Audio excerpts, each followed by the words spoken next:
Tchongungu et Massissi Centre dans le Nord Kivu sous contrôle total de FARDC. Résultat de la montée en puissance de l'armée congolaise et le patriote Wazalendo, une force de frappe qui n'a pas épargné l'ennemi. Pas un seul centimètre ne sera cédé, tranche le force loyaliste.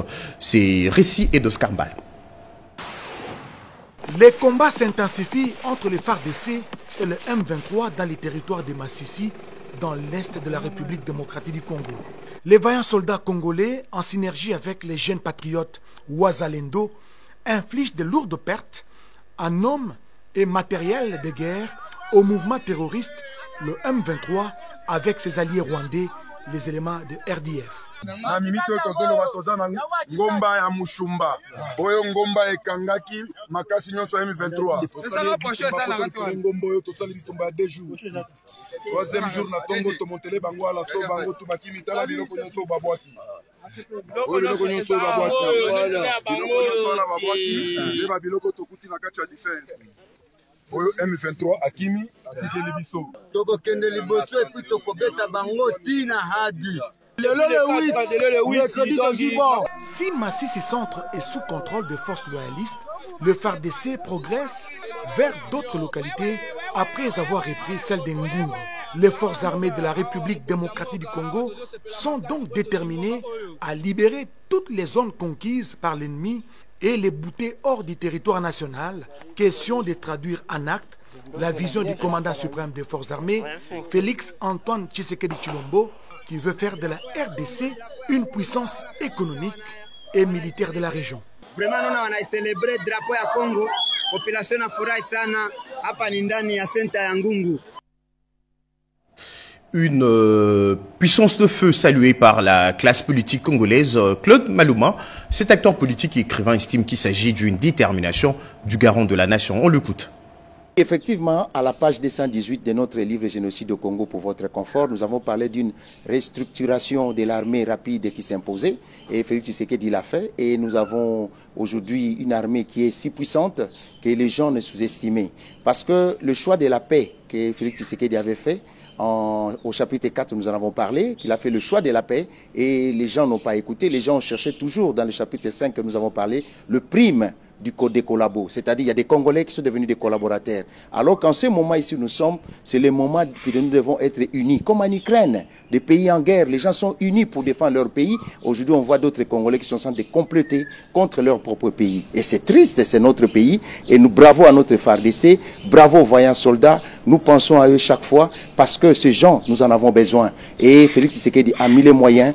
Et beaucoup de gens qui sous-estimaient la RDC sont surpris. Vous avez vu, quand ces gens ont tenté de prendre Massissi, les gens qui les facilitent la chose, leurs protecteurs, qui se sont mis à crier, qui ont parlé beaucoup de choses, qui demandaient du coup à la RDC de ne plus avancer. Nous devons toujours dire brave nos vaillants soldats, bravo à nos FARDC, bravo au peuple congolais. Nous devons tenir bon car le Congo est à nous. Ces génocides injustes qu'on est en train de nous imposer, qui valent aujourd'hui 15 millions de morts, ne peut plus être accepté. C'est notre pays, c'est la terre de nos ancêtres. Nous devons être dignes à défendre notre pays. Nous devons être dignes à s'imposer dans notre terre, la terre de nos ancêtres.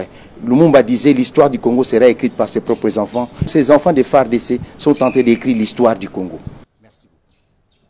L'agression rwandaise sur le sol congolais cause beaucoup de dégâts. De femmes violées parfois en présence de leurs enfants et maris. Ce soir, nous vous proposons l'histoire des Philomènes. Son père a été tué par le M23 à 3 km de Kibati. Dans le camp de réfugiés, elle demande le retour de la paix. On retrouve Robert Ndaye et Tchobo Chimanga depuis le Nord Kivu. Dans le camp de Kanarunchinya, site de Muchanga, à 3 km de Kibati, des enfants déplacés vivent des moments d'incertitude et de tristesse, loin de leur foyer. Philémon et Gabriel, âgés de 13 et 15 ans, viennent de Kibumba. L'un a perdu son père après les attaques du M23. Sans parents, ils souhaitent que la guerre termine. Nous voulons que la guerre termine.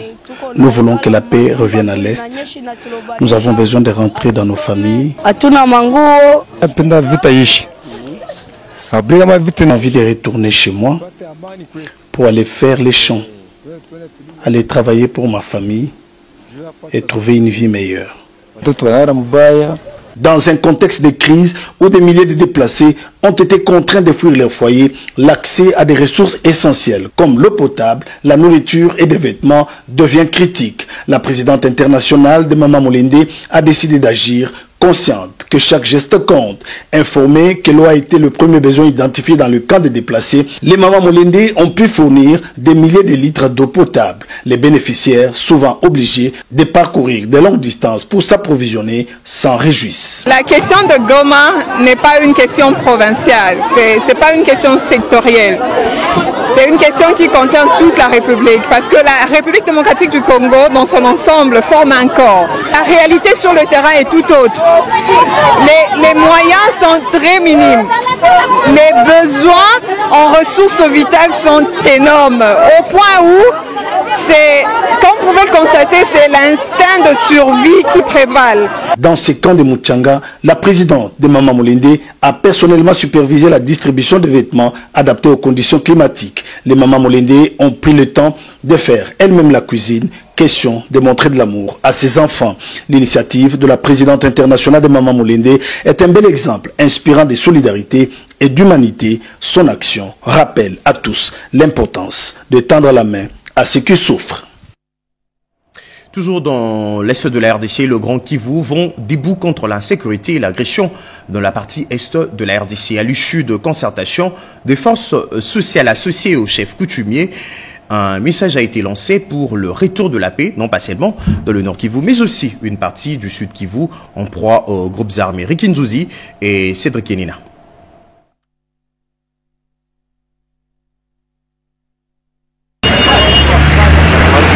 C'est une alerte et un appel à l'éveil des consciences face à la montée de l'insécurité dans le Grand Kivu. La concertation des forces sociales du Kivu, y compris les autorités traditionnelles, a permis de faire le point sur la situation sécuritaire dans le nord et sud Kivu, notamment les territoires de Haut-Plateau d'Ouvira, Fizi et Mwenga-Itombwe, ainsi que les zones environnantes. Il est impératif de dépasser les différends, de rejeter les discours haineux qui privilégient le vivre ensemble dans un esprit de paix et de respect mutuel et de promouvoir la coexistence harmonieuse. L'appel a été également lancé pour un engagement du gouvernement de la République dans la lutte contre les forces négatives, mais aussi une perche a été tendue aux groupes armés appelés à abandonner les armes pour une réintégration sociale. Conscients de notre responsabilité collective, nous nous engageons à sensibiliser et persuader tous les groupes armés à déposer les armes. Le désarmement volontaire est une étape essentielle pour restaurer la paix et rétablir la confiance entre les différentes composantes de nos populations. Nous exhortons le gouvernement à travers les forces armées de la République démocratique du Congo à garantir la sécurité de toutes les communautés sans distinction. Chaque citoyen a droit à une protection équitable. Un message de soutien au chef de l'État a figuré dans la lecture, une manière pour ces notables de réaffirmer leur attachement à la République. Allez, on change carrément de registre. La province du Kasaï, dotée de 15 véhicules, dont 10 affectés à la police et 5 aux administrateurs de territoire. Le chef de l'État, à travers la vice-primature de l'Intérieur, dote la police nationale congolaise dans ces coins de la RDC de moyens de mobilité. Bobo Mokondi. Après les Kasaï central et oriental, vient le tour du Kasaï Chikapa de réceptionner ses charrois automobiles, dotation du chef de l'État Félix-Antoine Tshisekedi Tshilombo dans le cadre de la bonne gouvernance locale. Sur les 15 Jeeps pimpants neufs de marque Toyota Land Cruiser et Hilux acquis par les gouverneurs de cette province au profit de la police et des administrateurs des territoires de l'Assemblée de la province, 10 Jeeps 4x4 ont été affectés à la mobilité des policiers pour des opérations de maintien de l'ordre. 5 autres sont destinés aux administrateurs des 4 territoires, à savoir les territoires de Chikapa, Mweka, Luebo et Dekese. Ces engins vont faciliter la présence des administrateurs pendant leurs itinérances. dans différentes localités. Jean Bouelongadi, directeur de cabinet du vice-premier ministre au ministre de l'Intérieur et Sécurité, maître Jekme Chabani, qui a procédé à la remise symbolique au chargé des missions du gouverneur de la province du Kasaï, Augustin Moulumba, présent dans la capitale. Au nom de la province du Kasaï, qui dirige l'excellence Crispin Moukeni Boukassa, nous ne pouvons pas rester unanimes sans remercier le chef de l'État qui a pensé donner la mobilité à la province du Kasaï pour faciliter aux administrateurs et à la police nationale congolaise d'accomplir ces missions régaliennes. Signalons qu'à ces jours, plus de 206 véhicules, dont du chef de l'État, sont dispatchés à travers 16 provinces issues des 4 provinces démembrées de la Grande Orientale et 4 autres provinces du Grand Katanga et les 5 autres provinces du Grand Kasaï. Désormais, dans le Haut-Ouélé, il est instauré un couvre-feu dans les agglomérations de Sambia, Akwa et Dungu Centre de 20h à 5h du matin. Décision prise lors d'une réunion présidée par le gouverneur de province.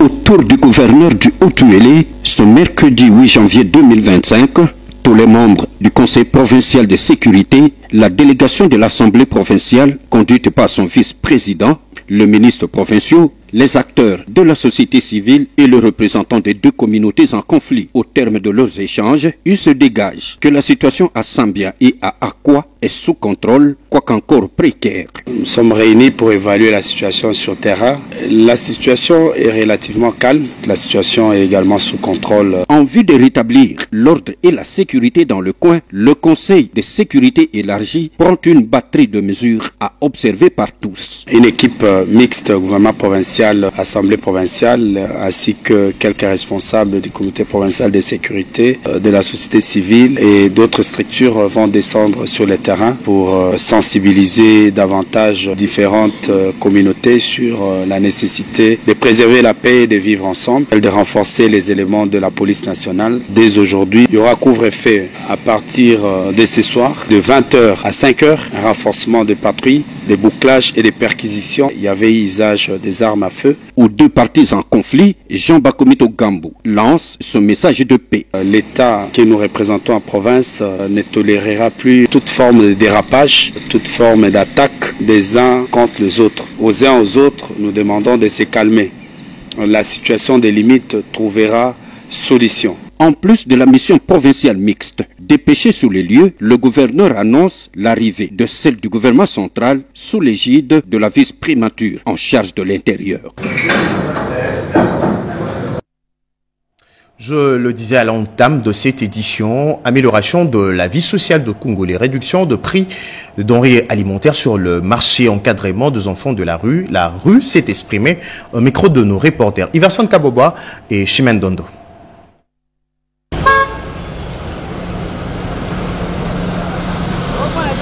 En 2025, la population exprime un désir ardent de changement et d'amélioration dans divers domaines de la vie sociale, économique et sécuritaire. Elle a évoqué l'insurenchère de la vie sociale à Kinshasa, malgré la décision du gouvernement prise dernièrement sur la réduction de prix des denrées alimentaires de première nécessité sur le marché. Je vois que le gouvernement doit d'abord s'occuper du social, qui s'occupe d'abord des salaires des fonctionnaires. Je trouve que c'est ça la priorité. Il faut que chaque fois que le gouvernement prend une décision quelconque, qu'il y ait de la suivi. Pour certains, la priorité pour cette année est l'encadrement des enfants communément appelés enfants de la rue à travers l'entrepreneuriat de jeunes. Le gouvernement est obligé de prendre en charge tous les enfants qui restent dans le rue. Le gouvernement a le devoir pour cette année ici de prendre en responsabilité tout ce qu'il faut pour mettre le peuple congolais à l'aise. L'agression rwandaise préoccupe également la jeunesse quinoise qui appelle à la solidarité de tous et exhorte le gouvernement à pouvoir mettre le moyen nécessaire pour instaurer l'autorité de l'État. Pensez à nos frères de l'Est qui souffrent et chaque année il y a de milliers et de milliers de morts et cela nous dérange. Alors on va demander aux autorités de prendre des solutions adéquates pour ces problèmes qui dérangent notre pays. Les Quinois restent très contents sur les avancées enregistrées par le gouvernement dans le secteur de la justice et le ministère de l'Intérieur à travers l'opération Ndobo pour mettre fin aux inciviques appelés Kuluna. Il y a la bancarisation de frais de justice, il y a la consultation populaire avec le réforme au travers les états généraux de la justice. Et récemment, il vient de lancer de manière conjointe avec le ministère de l'Intérieur, opération Ndobo Zero Kuluna, où nous avons vu comment est-ce qu'il était au fourron moulin jusqu'au preuve du compte également, pour voir comment finir le banditisme urbain. Ce sont des gens qu'il faut encourager, que nous soutenons, qui sont en train d'accompagner le chef de l'État dans sa vision. Dans sa mission de répondre aux attentes de la population, l'État reste l'acteur principal du changement voulu par le peuple congolais.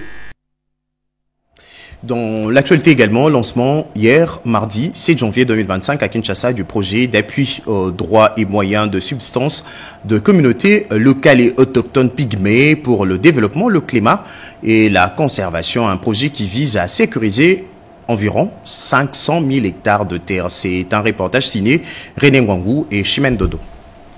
C'est un grand pas franchi par la République démocratique du Congo dans le cadre de la gouvernance des terres et des gestions de aires protégées. Ces projets d'appui aux droits et moyens de subsistance de communautés locales et autochtones pour le développement, le climat et la conservation conduira à l'application et au perfectionnement de 3 outils du système d'information foncière qui sont le charte foncière locale, le cadastre foncier et le registre foncier communautaire. Le système d'information foncière va être le pilier, va porter le projet parce que c'est un système qui va nous permettre de savoir ces terres sont où, ces terres sont géolocalisées de quelle manière, ont quelle superficie et offrent quelles opportunités. Et donc c'est des cartographies que nous allons faire et c'est des cartographies qui vont projeter la sécurisation de ces terres. Ces concertations de 3 jours entre parties prenantes serviront au partage d'expériences et à l'élaboration d'une feuille de route commune pour une plus grande efficacité dans la mise en œuvre du projet. Le projet va faire au-delà de la mise en œuvre du CIF parce qu'il y a d'autres composantes qui ont directement trait avec la mise en œuvre de la foresterie communautaire ou la reconstitution, la restauration des écosystèmes forestiers et aussi l'appui aux initiatives de développement économique, c'est-à-dire des projets de moyens de subsistance pour les communautés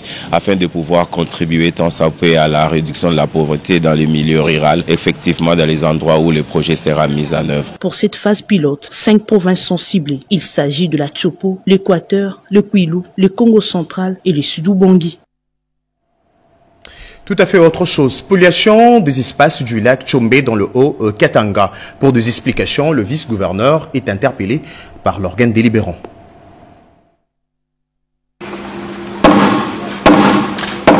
Convoqué pour trouver des solutions idoines au sujet de la spoliation des espaces du lac Tchombe et de la rivière Lubumbashi, la session extraordinaire a démarré ce mercredi 8 janvier 2025 et cela sous la houlette du président de l'Assemblée provinciale du Haut-Katanga, l'honorable Kabouibamba Michel. Une séance plénière qui a connu la participation de quelques autorités politico-administratives de la province. Honorables députés et chers collègues, la séance est ouverte.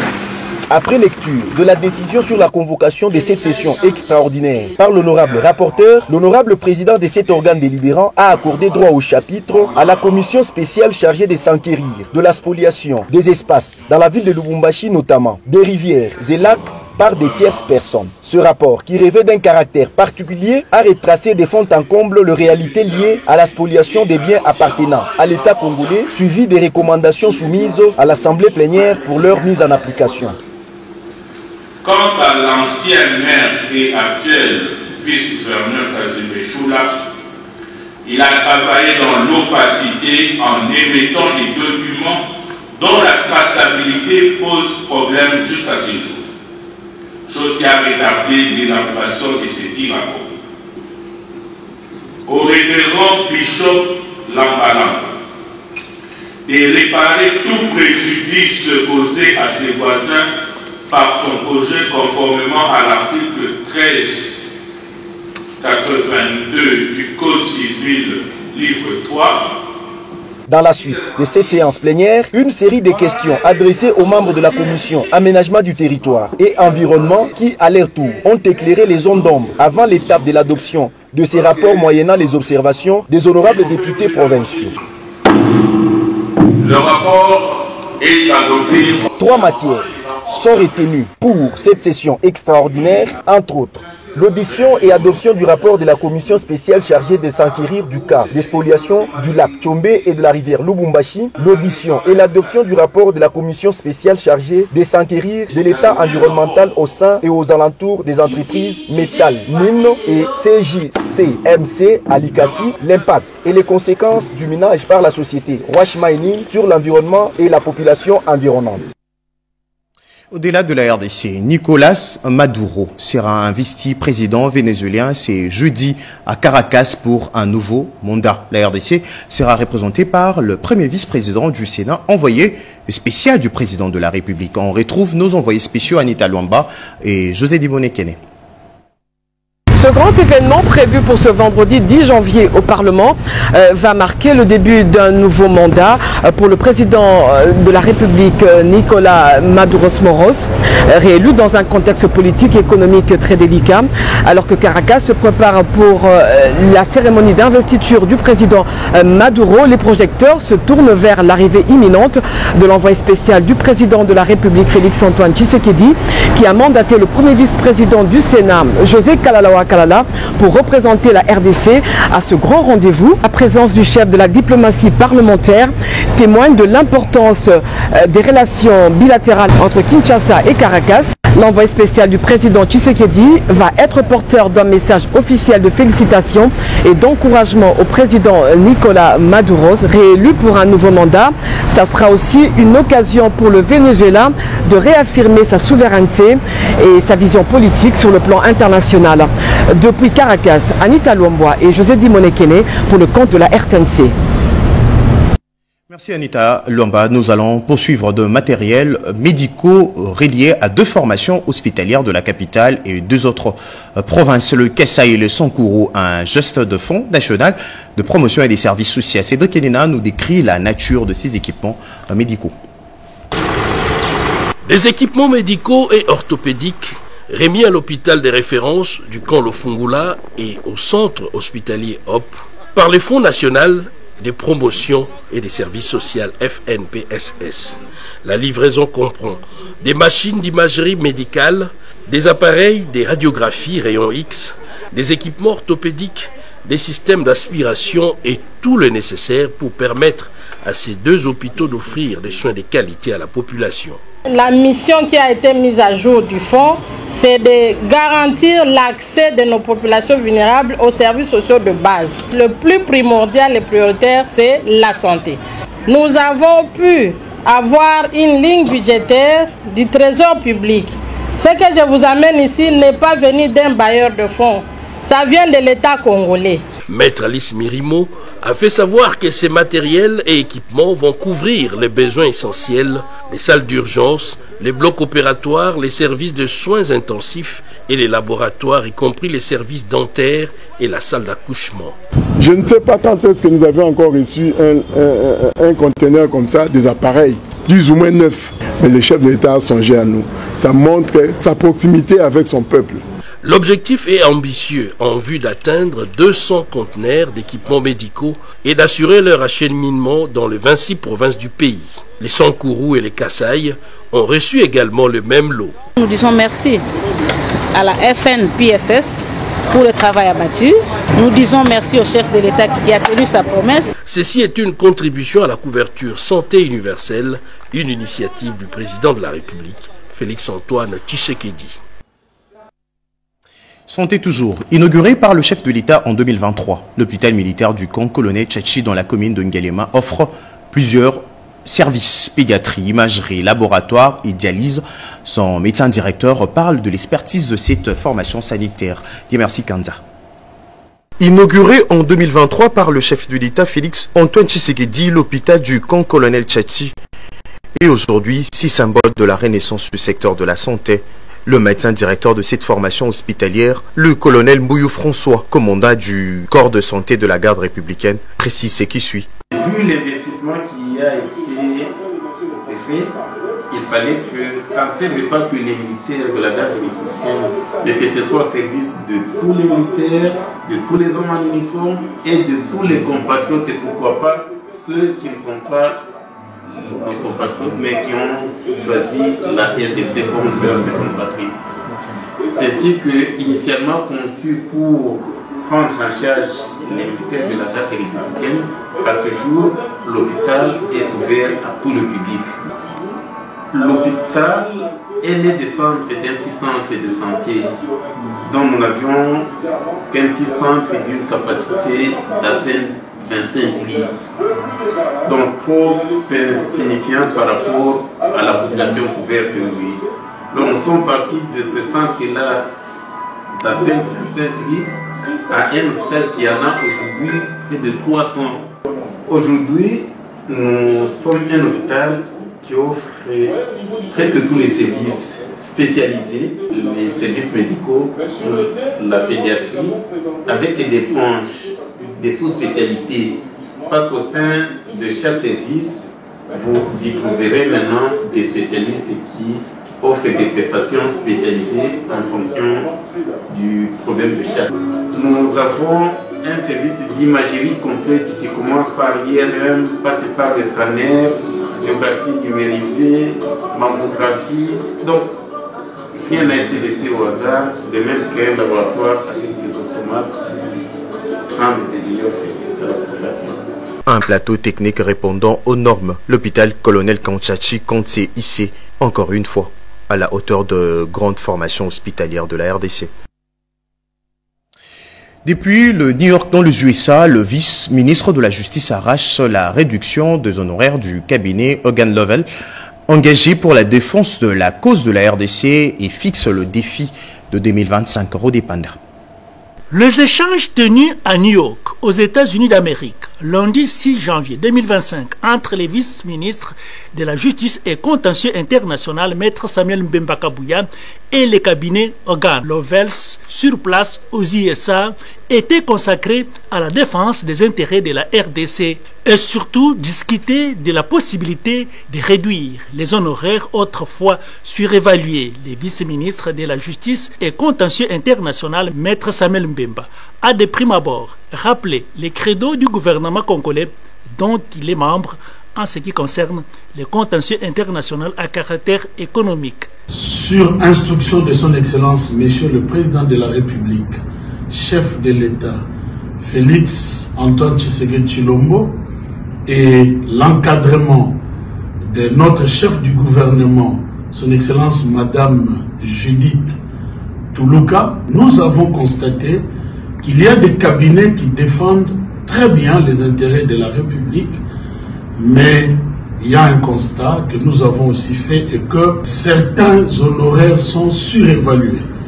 Ici, nous venons d'avoir réunion avec le cabinet Hogan Lovells, que nous remercions d'avoir accepté, au-delà du travail de qualité qu'ils font dans beaucoup de dossiers de la République, de réduire quand même les honoraires qu'ils avaient postulés. Notre défi en 2025 va aussi être la rationalisation des honoraires des avocats qui défendent la République. Il s'y est de noter que ce cabinet Hogan Lovells avait arrêté de défendre les intérêts de la RDC pour un paiement de ses honoraires. Écho de parti et formation politique. Révision ou changement de la Constitution. Changement de la Constitution déclare un certain nombre de formations politiques membres de l'Union sacrée de la Nation qui sensibilisent déjà leurs sympathisants. Le premier orateur, le secrétaire général du parti, Liner Kapinga Kabwanga, a d'abord félicité Jean-Albert Ekumbaki pour sa brillante élection à la députation nationale de la circonscription électorale de Lomela, avant de réitérer le soutien indéfectible du parti à la vision du chef de l'État, Félix Antoine Tshisekedi Tshilombo, qui tient à garantir l'émergence de la RDC. S'agissant de la revision de la Constitution, Liner Kapinga a déclaré que l'APP s'aligne derrière la vision de Félix Tshisekedi, celle de doter le pays d'une véritable loi conçue et rédigée par les Congolais eux-mêmes pour le Congolais. L'APP, sous leadership de son initiateur et autorité de référence, soutient la vision politique de son Excellence, Monsieur le Président de la République et chef de l'État, ainsi que son idée de mener la réforme constitutionnelle pour le bien-être du peuple congolais. Succédant au secrétaire général du parti, Jean-Albert Ekumbaki Ombata a remercié d'entrée des jeux sa base pour la confiance placée en sa modeste personne à la députation nationale. Il a en outre fustigé le comportement de certains ressortissants de l'Omela qui, au lieu de prêcher l'amour, l'unité du terroir, se complaisent à s'aimer la division. Mes remerciements, c'était le suffrage en ma faveur. Nous sommes capables, ensemble, de changer chez nous et de faire des choses qui donnent le sourire à nos populations. Ce que nous recherchons, ce n'est pas avoir le prestige et le pouvoir pour pouvoir nous enorgueillir. Non, c'est pour nous mettre au service de la population, tel que le prône son Excellence, Monsieur le Président de la République, chef de l'État, Félix Antoine. Ekumbaki Ombata a profité du haut de la tribune pour réitérer sa loyauté au chef de l'État, Félix Antoine Tshisekedi Tshilombo, lui promettant le soutien de tous les militants et militantes ainsi que sympathisants de l'APP.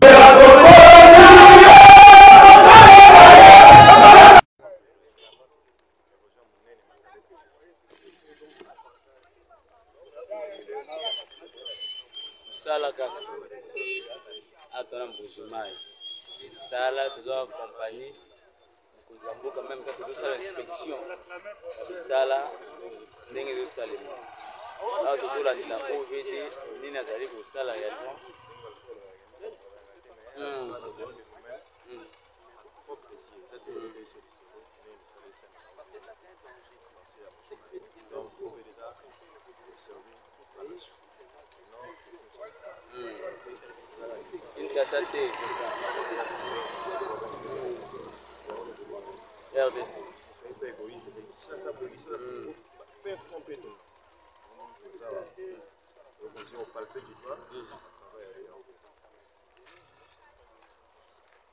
Ah, il comprend chez ingénieur où?